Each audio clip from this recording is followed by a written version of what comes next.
Le livre du ciel, tome 2, 21 avril 1899. Jésus, le pauvre des pauvres. Ce matin, j'étais dans mon état habituel quand soudainement je me suis trouvé dans l'incapacité de bouger. J'ai pris conscience que quelqu'un entrait dans ma petite chambre, refermait la porte et s'approchait de mon lit. J'ai cru que cette personne était entrée furtivement sans que ma famille s'en aperçoive. Qu'allait-il donc m'arriver? J'avais une telle peur que mon sang se figeait dans mes veines et que je tremblais de tout mon être. Mon Dieu! Que faire? Je me disais, ma famille ne l'a pas vu, je suis tout engourdie, je ne peux me défendre ni appeler à l'aide. Jésus, Marie, aidez-moi. Saint Joseph, défends-moi. Quand j'ai réalisé qu'il grimpait sur mon lit pour se blottir contre moi, ma peur fut telle que j'ouvris les yeux et lui demandai « Dis-moi qui tu es. » Il répondit « Le plus pauvre des pauvres. Je suis sans abri. Je viens à toi si tu veux bien me garder avec toi dans ta petite chambre. Vois, je suis si pauvre que je n'ai même pas de vêtements. Mais tu vas t'occuper de cela. » Je l'ai bien regardé. C'était un garçon d'environ 5 ou 6 ans, sans vêtements, sans chaussures. Il était très beau et gracieux. Je lui répondis « Quant à moi, je te garderai volontiers, mais que va dire mon père? Je ne suis pas libre de faire ce que je veux.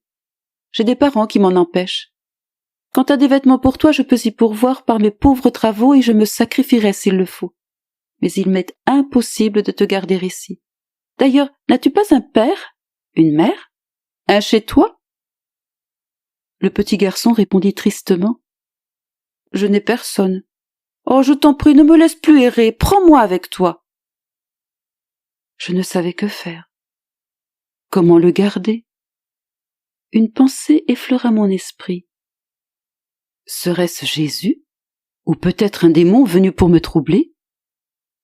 De nouveau je lui dis « Dis-moi au moins qui tu es. » Il répéta « Je suis le plus pauvre des pauvres. » Je repris « As-tu appris à faire le signe de la croix? » Oui, dit-il.